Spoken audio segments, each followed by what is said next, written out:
Heavenly Father, we are so thankful to be able to gather this morning and to be able to open up the Bible and study your word. We pray that Ken will direct our thoughts this morning in our Bible class hour, that we'll be an attentive audience, that we'll be able to take things from this class and learn from the Father. Be with us as we go through our worship service as well. And we just pray that we can put away the world for a couple hours and focus on you and while we're here.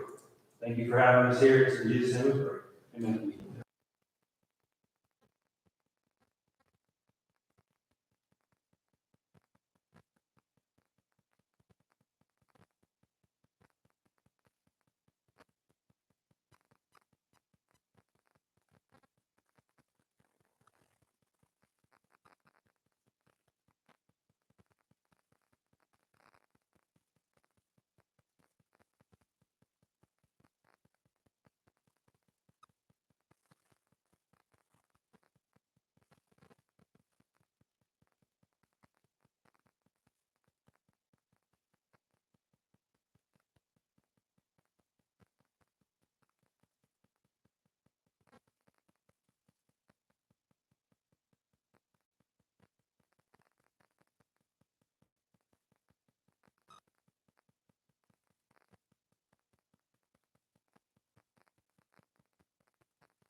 Come and confess your sins.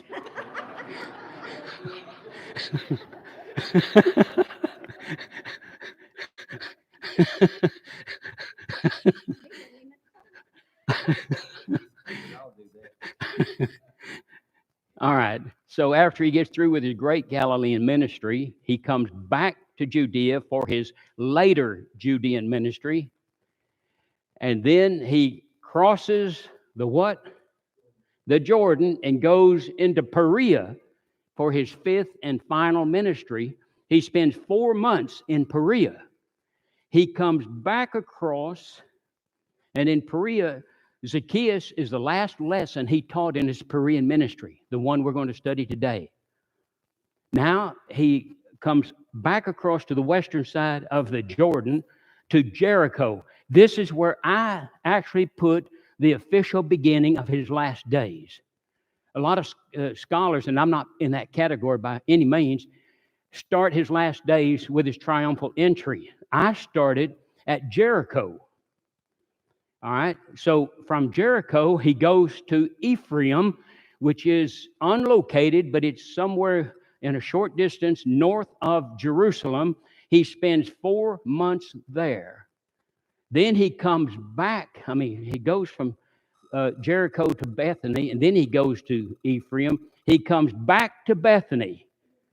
And what do Mary and Martha do for him when he comes back the second time to Bethany? What do they give him on that Saturday, that early Sunday morning, our Saturday evening? A meal. They fix him a very great meal. There are at least 15 present. These are definitely, we know there were at least 15. All right. Then he proceeds in the night hours, which is the first day of the week, Sunday, to head to Bethphage, which is closer to Jerusalem. I'll go your direction, closer to Jerusalem. And between Bethany and Bethphage, somewhere between the two cities, he sends his two disciples ahead of him into Bethphage to acquire this mama donkey and her colt. And then the triumphal entry begins. as usual, there are always 2 or 3 points that I wish I had brought out in my previous lesson. Number one, we talked about conscience issues. And someone says, well, I'm at ease in my conscience with my church. Well, the Muslims can say that, right? All right. The Near Eastern religions can say that. All religions can say that. Their members can say, well, I'm at ease with my conscience. So, does that make it right? No. Can your conscience be wrong? So, what's the thrust of that? To get that person to change, you've got to change what? His conscience. That's right, his thinking. And that's education. So, if your conscience says you're right in whatever church or faith you espouse, go to the Scriptures. There's the standard. And do the Scriptures and your conscience coincide with one another? If they don't, which is wrong? Your conscience, not. Exactly. The Scriptures are always right. So this is how you educate your conscience in view of what the Scriptures teach. And I wanted to say that a week or two ago, so I said it now. Secondly, when we studied Gethsemane, which in my studied opinion, and I've researched a lot of this, doesn't mean I have all the answers. Gethsemane was not a garden. It is not so called in the Bible. It is only found twice in the Bible, in Matthew and Mark's accounts. The word Gethsemane means oil press. That is not an appropriate name for a garden. This was an oil press operation, which always took place in a cave, because the olive oil could not be produced in the natural weather elements. It had to be protected. And there is a lot of research that is interesting when you go into this even deeper. So when Jesus and his apostles taught in the temple every day, and then they went to Gethsemane every night. Every night. They did not go to the garden every night. And Luke says, as was their habit. That's the Greek. The English says, as they were wont, W-O-N-T, as was their habit. This was a nightly thing. When he leaves Gethsemane, he tells Peter, James, and John, you come with me. He leaves the other 8 in Gethsemane. That's clearly stated. That can't be a garden, because he's going to the garden.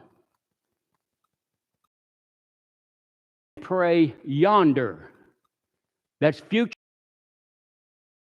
Gethsemane. And then James and John as sentinels on the outskirts of the garden, further into the interior of the garden where he prays. He comes back 3 times, finds his disciples asleep. The 3rd time he says, sleep on. And I'm going to study with you in the next 3 weeks after today. I know I'm closing my teaching, and I want to touch on several things pertinent to the last days, the crucifixion, the resurrection of Jesus. Why was Jesus so upset when his apostles were asleep? Thirdly, he tells them to sleep on. But the first 2 times, he was not happy. There's a reason for that. And I'll get into those reasons. There were many Gethsemanes in Palestine. There were many olive oil operation places in Palestine. Capernaum was the manufacturer of the Gethsemane implements and equipment. They made all these big poles that came out of the wall on which were suspended heavy weights, crushed these burlap bags that were filled with olives. And then they were taken to a crusher, a stone wheel inside a trough, and so forth. This was, and I may get into some more details as to the actual operation of the olive oil business. But Capernaum manufactured Gethsemane implements and tools. They did not build tools and implements for gardens, but for olive oil operations. Now, with regard to the day Jesus entered into Jerusalem, Sunday morning, he goes and he's coming down that slope, that western slope of Olivet, and he takes a view of the city of Jerusalem. And what does he do? Only twice he did this. All right, he did. When he was at the tomb of Lazarus, what did he do? He did. He cried. When he was coming down that western slope, he cried when he looked at Jerusalem. Why would he cry? Okay, future. Now, when he cried at Lazarus, he didn't cry because of Lazarus. He was there to raise him. He cried because he saw all the tears. Does that not touch your heart when you go to a funeral and you see that family just sobbing? Does that not bring tears to your eyes? It does. You're not crying for the deceased, especially one who died in Christ. I'm happy for him. But there's that close association that may bring the tears, okay? Just like Dale and I lost a very, very close friend just a couple of weeks ago, my daughter-in-law's father, and they've been friends forever. So he's coming down that slope, and what is it that glistens like the sun itself? The gold on the front of the temple. The whole front of the temple was solid gold. When I say that, plates of gold were all over it. Then Jesus goes back to Bethany that night. Okay? This is Sunday night, our Sunday night. He comes back Monday morning, and that's when he cleanses the temple. And he cleansed the temple in his early Judean ministry, his first ministry in Judea.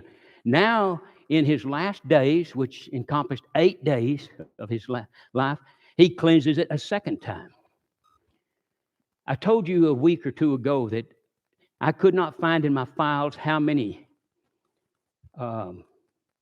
possible blemishes that these animal sellers could find on the animals. I found it. I came across it. And I even wrote it in the back of my New Testament. 73. There were 73 possible blemishes that these animal sellers could point out. Can you believe that? The high priest, a priest, any priest, could be disqualified if there was one of 144 blemishes found. I can't even think of 144 blemishes. I can't even think of 73. And so it was very difficult for Jesus and his apostles to work in this society amongst these Jews who had this kind of mentality. Whichever way Jesus went, he was wrong. He violated some law that they concocted. Okay. Do you have any questions? One other thing on the triumphal entry, and we get into old Zach.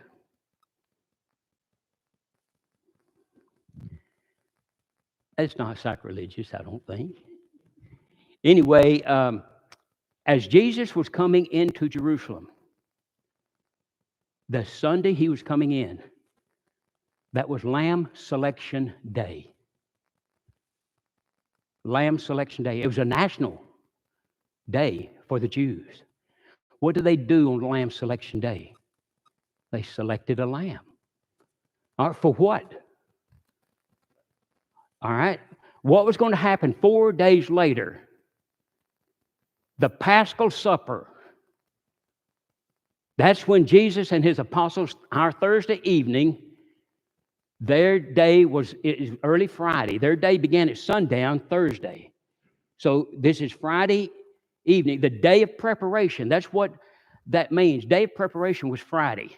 Even today, the Greeks call Friday the day of preparation to this day. So, but the law said they had to pin a sheep up for 4 days before they slaughtered him for the Paschal Supper. 4 days. And it was on this Sunday that they bought the lamb. They pinned the lamb up. And Thursday evening, which is their Friday, our Thursday, they slaughtered the lamb. Actually, they slaughtered the lamb on our Thursday before sunset. And then they ate the lamb after sunset. They ate the lamb on the 15th, the Nisan, the very day on which Jesus died. They ate the lamb. Notice, they bought the lamb when Jesus was coming into Jerusalem. And who's riding into Jerusalem? The Lamb of God. 4 days later, he's going to be sacrificed. You see the parallelism? Now, when he was sacrificed at 9 in the morning, guess what else was sacrificed at 9 in the morning? The lamb. So at the same time Jesus was sacrificed, the lamb was sacrificed. At 3 o'clock in the afternoon, Jesus drew his last breath. He died. At 3 o'clock, the Jews offered their second sacrifice. They killed that second sacrifice. The parallelism between what the Jews did and what God did with his Son and other things in the New Testament are absolutely incomprehensive. Beautiful stories, illustrations. And the New Testament is loaded with things like this. Loaded with them. Remember me telling you about Paneas, which was became known as Caesarea Philippi? Alexander the Great embellished that area. It was the worship area of Pan, the fertility god of the Greeks. And there was a great rock ledge coming off, 100-foot side of a mountain right there, just solid rock, in which Alexander dug niches out and put his pan idol gods in these insets. That's exactly where Jesus asked, "Whom do men say that I, the Son of Man, am?" And after they respond, he says, "Upon this rock," two demonstrative pronouns in the Greek language. And we have two in our language because we stole them from the Greeks. He says that thou art Peter. The word thou in Greek is the demonstrative preposition that.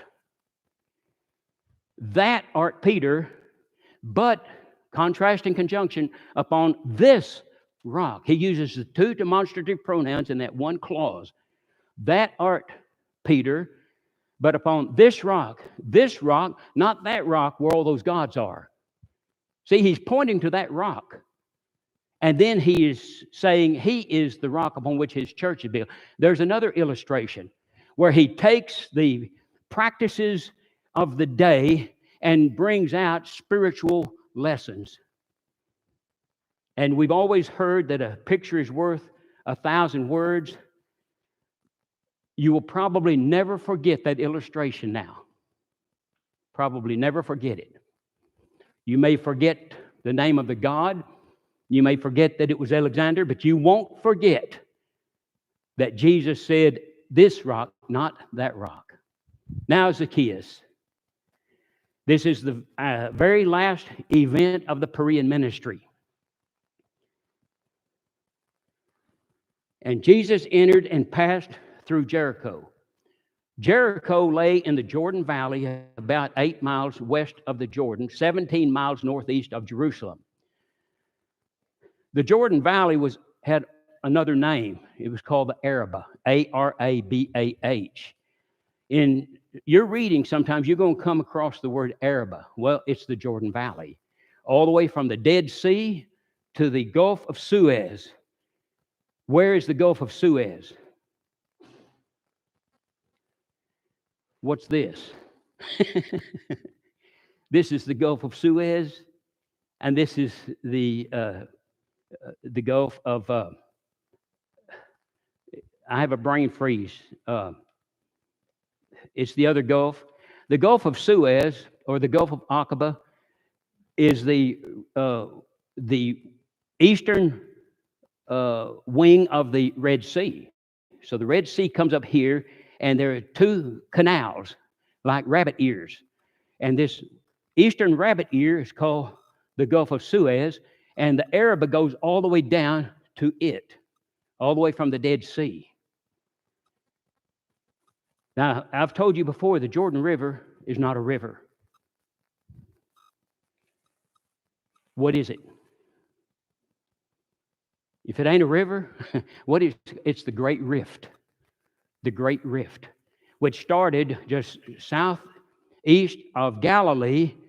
It's a big crack in the earth. That's all it is, filled with water. When you step off, you sink.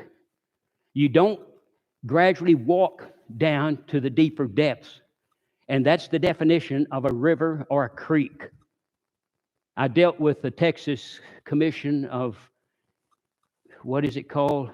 Quality Control, something like that, TCEQ, whatever it stands. Okay, I talked to them personally. And I said, we've got a creek running through the back of our Beacon property and blah, blah, blah. They came out and said, that's not a creek. Yeah, it's a creek. I said, no, it's not a creek. It doesn't meet the definitions of a creek. So they are very specific. But anyway, this was the Great Rift, or the Arabah Valley, or the Jordan Valley, whichever one you want to use. It was the second city in size in Palestine. It was situated on the road from Perea to Jerusalem. The Israelites crossed near here when entering the promised land, Joshua 3:16. This was one of the fords. That's why they all used the same ford. What's a ford? And don't smart off.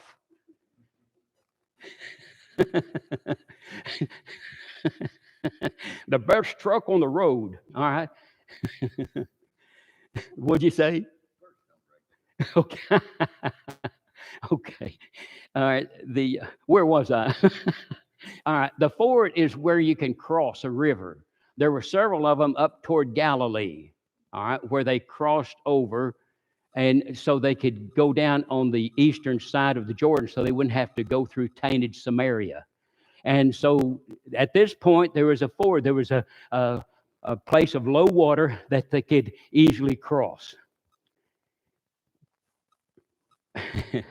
All right. I'm just laughing at what Carl said under his breath. It's gardens of roses. Well, I should read this one. It had a great palm forest and world-famous balsam groves, which perfumed the air for miles around. Today, there are no palm trees there. It would be an interesting study to study the land in the Old Testament, the days of Christ and the apostles, and the land as it exists today. There's no comparison. If you go and view the so-called Holy Land today, you'll shake your head and think, why did God choose this place for his people? Because it wasn't that way in his day. There was grain everywhere. To read the description of Palestine, which I have in my research, unbelievable. They had more in Palestine. We have nothing on them. The United States can produce nothing that the Palestinians couldn't produce. And it truly was a land of promise.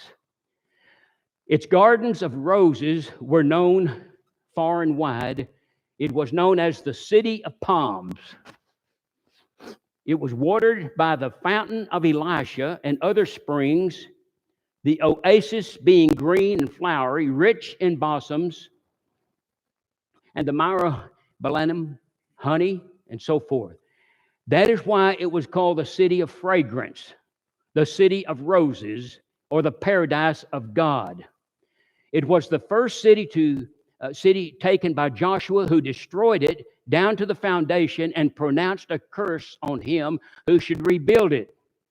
So when the Israelites crossed the Jordan onto the western side, they first went to Jericho and obliterated it. This was called a city under the ban. A city under the ban. What does that mean? There were many cities under the ban. There were other cities not under the ban. Every city in Palestine was under the ban. Those outside Palestine were to be overtaken, but not utterly destroyed.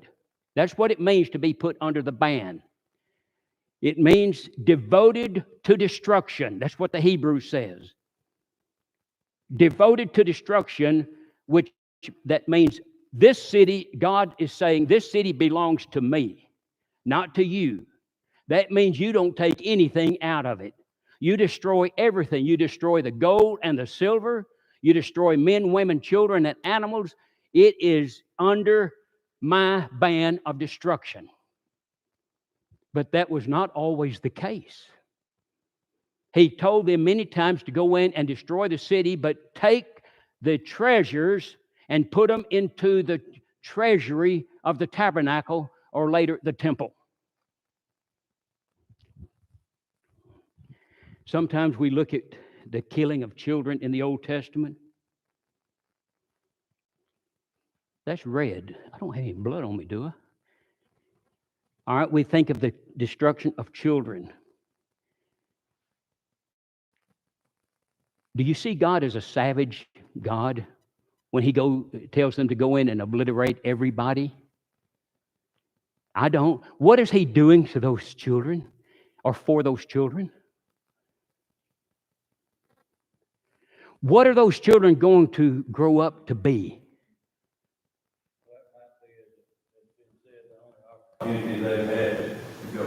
That's it. When God allows these children to die, he is bringing them to heaven. They would grow up and lose their souls. There's a silver lining. The adults are not going to change. There are people who will not be rehabilitated. I read an expert one time who said everybody can be rehabilitated. I don't buy that. I don't buy it at all. There are those like William Bonney and Al Capone. They love that lifestyle. They would never change. All right, continuing. This curse was literally fulfilled in the days of Ahab, nearly 500 years later. Someone turned to 1 Kings 16:34. I've got my big Bible over there by Jeannie, but I'm just going to do the lazy way and let you read it to me. 1 Kings 16:34. Now remember, he pronounced a curse on anyone who rebuilt Jericho. Now this curse is fulfilled in the days of Ahab, and here's our passage. Whoever has it can read.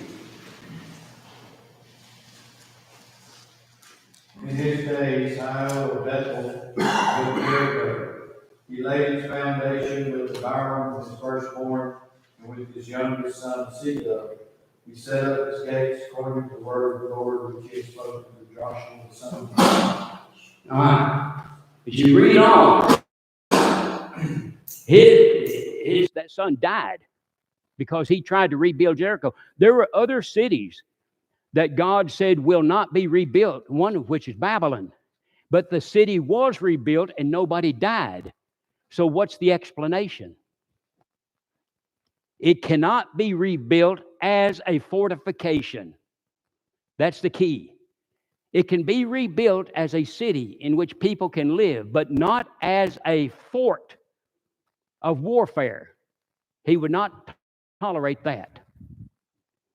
Later, it became the place for a school of the prophets, 2 Kings 2:5. Who started the school of the prophets?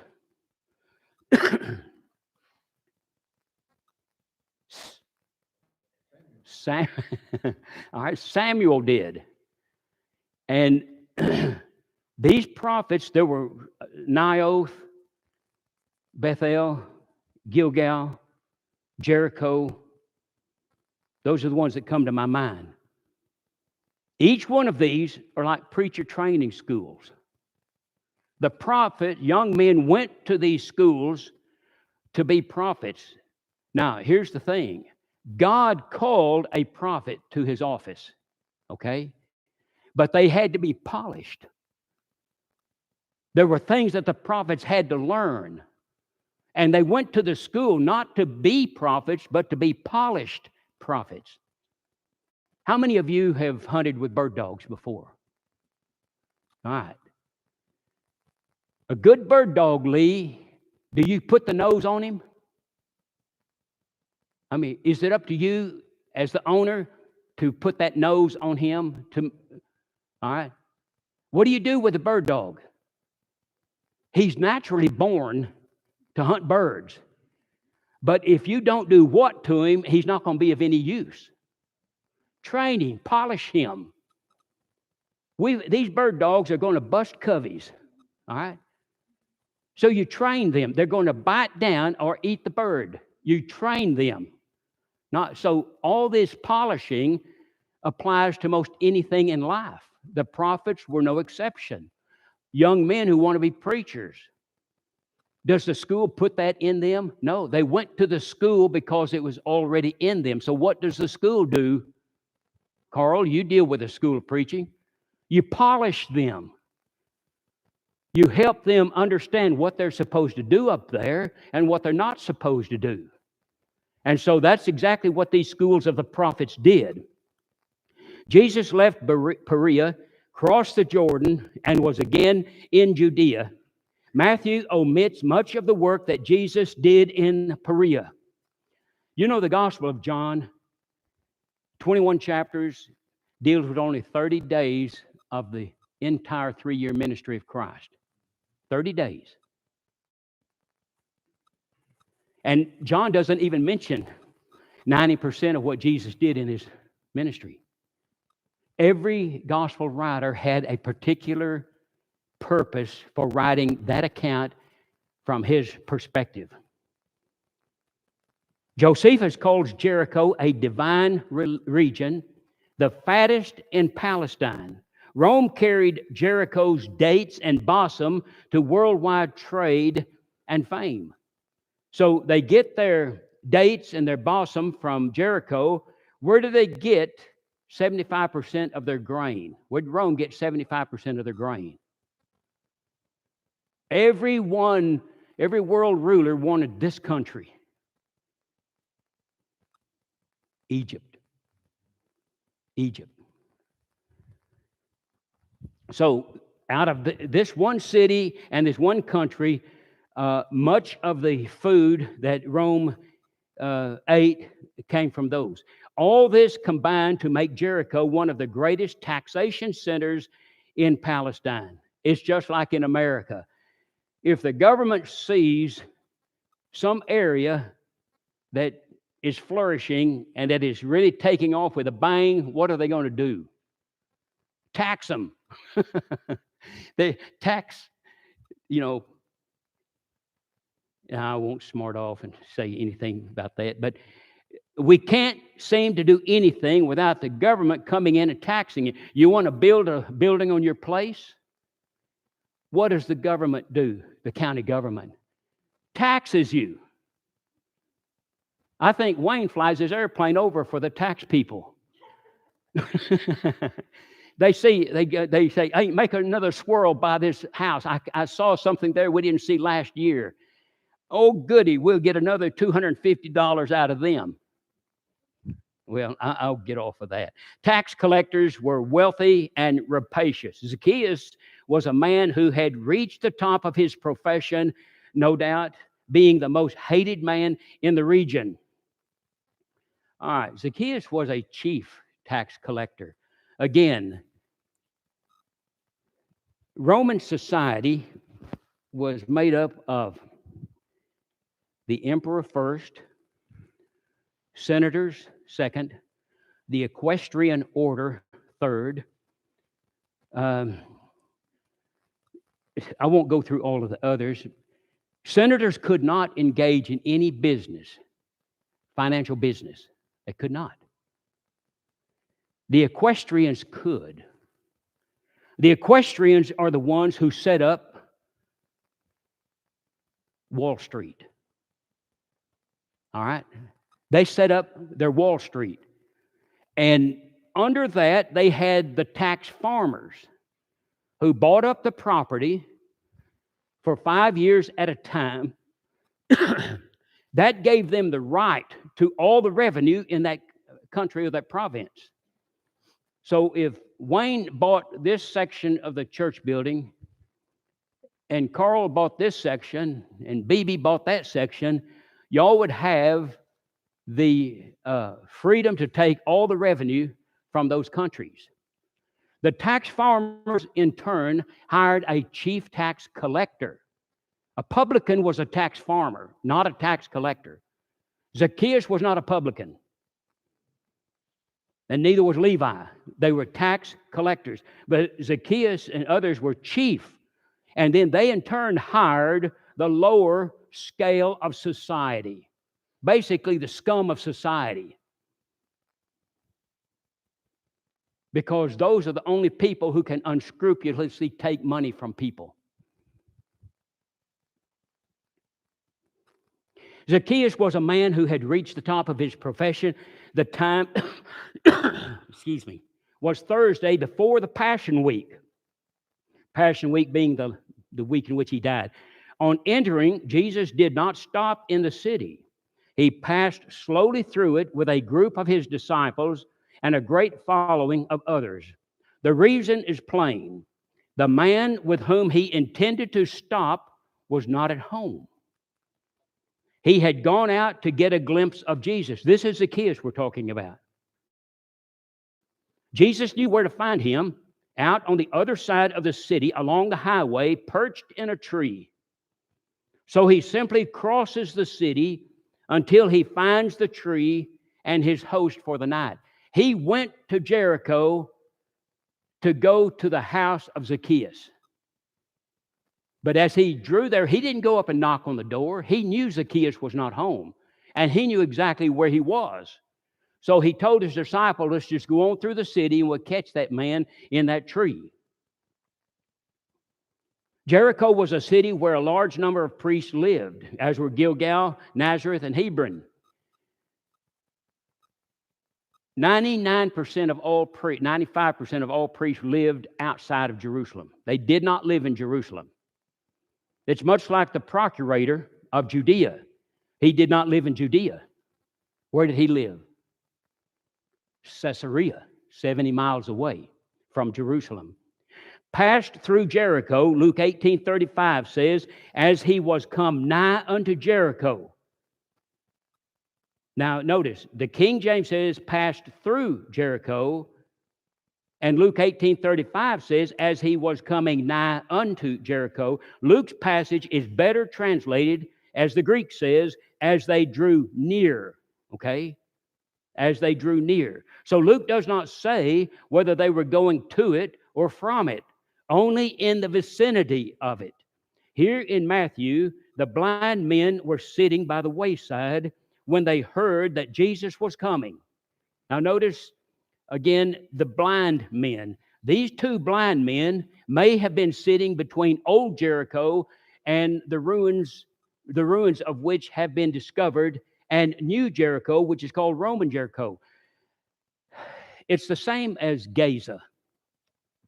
There was a new Gaza and an old Gaza. So when you read about these accounts, infidels are going to jump on these prospective arguments because they don't know the history of these cities. And so there was a Roman Jericho, but there was an old Jericho. And behold, there was a man named Zacchaeus, which was the chief among the publicans, actually tax collectors, and he was rich. Zacchaeus means righteous one. Luke is the only writer that records the events connected with Zacchaeus. He was a Jew, being a son of Abraham, verse 9. Chief among the publicans. The Greek says he was chief among the tax collectors. He was the supervisor of tax collectors in that area. The Romans had a peculiar way of levying these taxes. Senators and magistrates were prohibited from engaging in business or trade. The highest order, however, the equestrian, was largely composed of great capitalists. These Roman knights, as they were called, formed joint stock companies that bought at public auction the revenues of a province at a fixed price, around $5,000 to $9,000 U.S. money, generally for 5 years. These men were called tax farmers because they farmed out taxes. The board of these stock companies had its chairman or magister and its offices at Rome. These Roman knights were the real publicans who subcontracted certain of the taxes. Here Zacchaeus was the head tax collector of this district. These tax collectors could not charge over 16%, for that was considered cheating.